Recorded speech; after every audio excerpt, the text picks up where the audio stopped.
This new fun-to-play all-round axe build deals insane amounts of damage and easily adapts to sticky situations with both high mobility and survivability.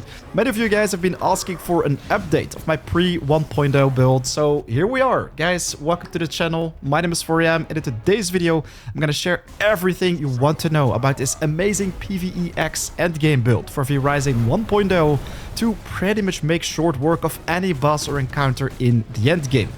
Let's get right to it. A quick reminder, guys, as official G-Portal partner, I can give you a sweet discount on server rental, not only for vrising, but plenty more games. Be sure to check out my personal ref link in the description down below. Anyways, let's get down to business. So this build is there to prepare you for the absolute end game in vrising 1.0. We have a gear score of 89 right now, which prepares you for all the V-Blood bosses, Dracula, Adam, Solaris the Immaculate, the Winged Horror, while all the rest, like Incursion farming, is going to be easy mode.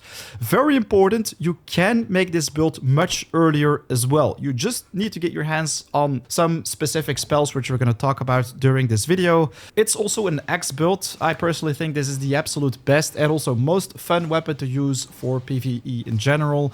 And the reason why you're going to see that in a second. All right, so first off, let's check out the Athenaeum. This is where you can unlock all the different types of amulets to get ready for the end game, sanguine weapons, as well as different types of armor sets. This is what you're gonna need if you want to be ready for the highest level V-Blood bosses. If you still need a guide to unlock all this, let me know in the comments down below. While right now we're just going to focus on specifically the items and talk about the build itself. If I open up my inventory, you can see that I currently have a Grim Knight armor set. This one I think is amazing for brawling, to have added survivability, but also deal more damage because it basically comes with attack speed, maximum HP, weapon attack speed, and also weapon skill life leech, which means every time when we deal damage with our weapon skills, we will also heal a little bit of our HP. If you have the full set, it also comes with more maximum HP, increased physical power, spell power, which is also nice for the spells we use, and also another gear score. So that brings us to 89. We have a special blood, which bumps up even more, but we're going to talk about that in a second. There are a couple more sets which could be interesting. So let me check. We also have Dread Plates. This one comes with maximum HP, physical power, and also damage reduction. So this one, a little bit tankier, can also be interesting for the build if you want to have a more defensive survivalist approach, let's say, to combat, because it increases your healing received, weapon cooldown recovery, and also gives you that extra gear score. While all the rest, Shadow Moon or the Maleficer Scholar gear, is primarily for spellcasters, so not really relevant for this build. Now, for the weapon, there are a whole lot of different weapons available in vrising 1.0, and I still think axes are the absolute best weapon to focus on for the end game or PvE in general for vrising, because they come with specific abilities which make all this so much more fun and easier in general. Let me show you why. So the first ability is called Frenzy. With this one, we can basically dash forth and deal damage to enemies. If we do hit an enemy, we can increase our attack speed with this. So if we hit this tree, for example, check out our attack speed, it becomes extremely high, while our second ability is X-Strike, with which we can hit multiple enemies from a pretty safe distance, and at the same time, the dash can also be used to not only engage, but also disengage from enemies, and in general just deal a whole lot of damage to different targets. I think this one is really nice to cover great distances and yeah, get rid of the sun, be away in no time from any sticky situations. I also got some comments or maybe even complaints about my current keybinds. Some people said like, wow, Vrising, Numlock is cursed for your spells. Well, I have a Razor Naga where I have all these keybinded on the side, so that makes life a little bit easier. Next up, we have our Amulet. Which one should you focus on, as now with 1.0 there are a whole lot of different options. Personally, on lower level, I think the Pendant of the Dusk Watcher is pretty sweet because it comes with a whole lot of attack speed, while you can also go with something like the Dawn Runner to increase movement speed, or go with Life Leech, Pendant of the Night.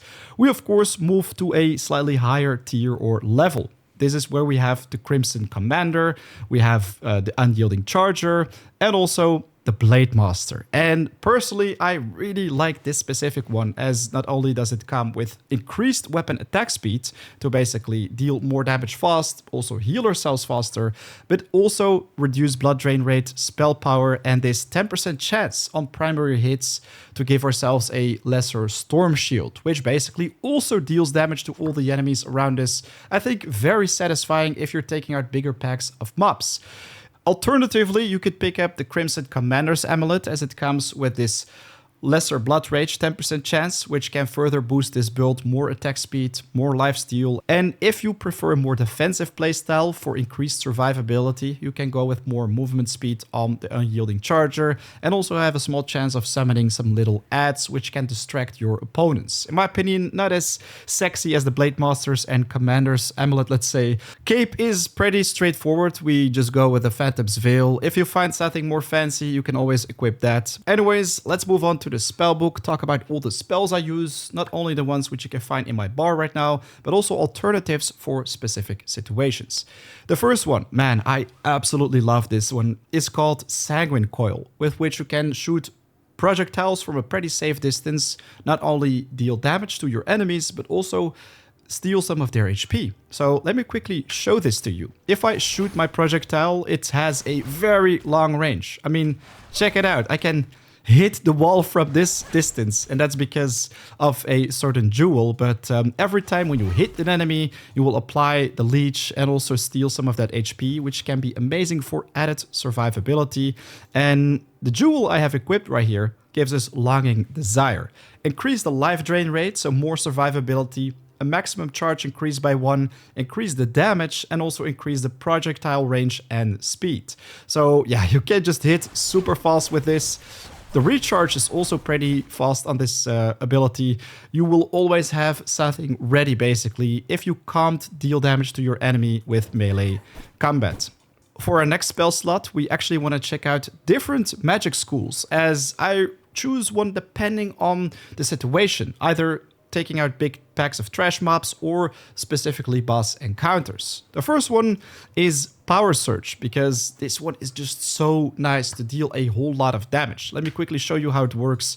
So you either target yourself or an ally, you will get this haste, which gives you a whole lot of added attack speed, and this will also give you a shield with a specific gem. It's also increasing your movement speed, and it inflicts Ignite for 3.5 seconds. But the jewel I use for this one also gives the target a shield with 52% of the spell power, increase your movement speed, increase the duration of the effect. So you're gonna have this flurry, increased movement speed, attack speed a little bit longer, and lethal attacks during the event will also increase the duration. So if you're taking out bigger packs of mobs, man, this is just amazing, and it absolutely destroys them. Well, this one is also very aggressive. So if you want to have a more defensive approach to boss fights specifically, I think this one is a little bit overkill, because you don't really want to focus on just dealing damage. You want to have added survivability. In that case, I like to go to the illusion tree and check out the Phantom Aegis. This one does pretty much the same. You can also shield either yourself or an ally, but this will give you this big barrier, which actually negates a whole lot of damage. And with this ability, you can also get rid of certain effects. So primarily a shield, 200% of your total spell power, while it also inflicts weaken to the targets who are standing pretty close to it, which decreases their damage output. I think an amazing one, especially for boss fights, while with the right jewel, it can become even more powerful. Increase the target spell power, barrier explodes, and also inflicts fear, increase the duration of the effect, and also increases your movement speed. So all this further adds to survivability, which I think makes both clearing bigger packs of mobs and boss fights a whole lot easier. While as ultimate ability, this is a really difficult one, as you can really find something in every school of magic, which can be interesting. I like to go with a Crimson Beam, as you simply just channel a beam, deals a whole lot of damage over time, and also heals you back. So more survivability, but also nice amounts of damage. With Chaos Magic, you can pick up the Chaos Barrage right here. You just shoot 4 of these bolts, and pretty much makes everything explode on the battlefield. We also have the Unholy Magic's Volatile Arachnid, which I've used a lot pre 1.0. A more defensive one would be the Spectral Guardian. If you want to have more mobility and freeze your enemies, I think Arctic Leap is nice. While the Lightning Tree, I think, doesn't come with nice ultimates for PvE. Anyways, our blood is running low right now, so this is the perfect moment to talk about our high quality blood. If you're still searching for 100% blood qualities, be sure to check out my guide, which you can find in the top right of the screen. I currently have like a whole lot of different ones of high values. Scholar, Warrior, 100% Rogue, 96 Worker, and a 98 Brute to the sides right here. Personally, I think Brute Blood is the absolute best blood in the game in regards of PvE and survivability in general, because it comes with a whole lot of bonuses to lifesteal and attack speed, with which we can steal even more lives. But on the tier 3 also increases our healing received. We heal ourselves for 4% of the victim's HP when striking with a killing blow. So when you take out bigger packs of mobs, you will constantly heal 4% each time when you finish them off.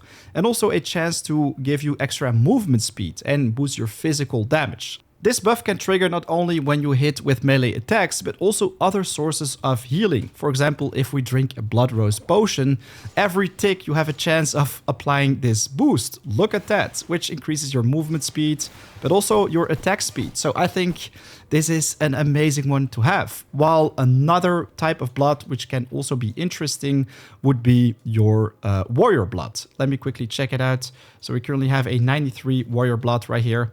It's a really nice one, don't get me wrong, while it doesn't really come with additional healing. So you will have more physical damage, you will have a cooldown on your weapon skills, which is also nice for the X-Strike and Frenzy, reduce your damage taken, which is also nice for survivability, and also a chance to parry, while I don't know, man. The lifesteal or life leech with also all these buffs which you can apply with any type of healing. This makes you a tank on the battlefield. You will have serious difficulties with losing HP if you also combine that with, of course, the sanguine coils, with the shields, with your different abilities. Last but not least, very important, you also want to have some consumables with you at all times, which can make this build so much more powerful. First of all, already talked about the Blood Rose potion. This will give you that nice boost every time when you heal. I think it's also much better to use to drink instead of using your blood mint. Also want to have some witch potions and some potions of rage. You can actually have these active at the same time, so you don't have to choose between either one of them, while you can of course craft plenty more interesting potions at the alchemy table, like the Vampiric Brew, the Wrangler's Potion, but I think these are the most important ones. Alright, so there you have it, everything you need to know to be ready for the endgame in vrising 1.0. Have insane amounts of damage, a whole lot of survivability with all the lifesteal, life leech, and of course shields, but also mobility because of our frenzy ability and also that Veil of Chaos with the double charge. I think the shield is amazing for, all the main encounters, boss encounters, while Power Surge is going to be much more interesting if you want to deal with bigger packs of mobs. You can go in super aggressive while you still have that shield. You can just go ham on your enemies. And it's a very straightforward build. There is not really much else to talk about. While of course I could share more gameplay with you guys in the coming days. If you found this video helpful, it would be amazing if you can spare 1 second of your time, hit that like button, and of course share your thoughts about it in the comments down below. Maybe you have more suggestions to make this build even more powerful. They are very welcome in the comments as well. Right now though, it's 4 AM out. I want to wish you an amazing day. I'll check you in the next video or live stream. Peace.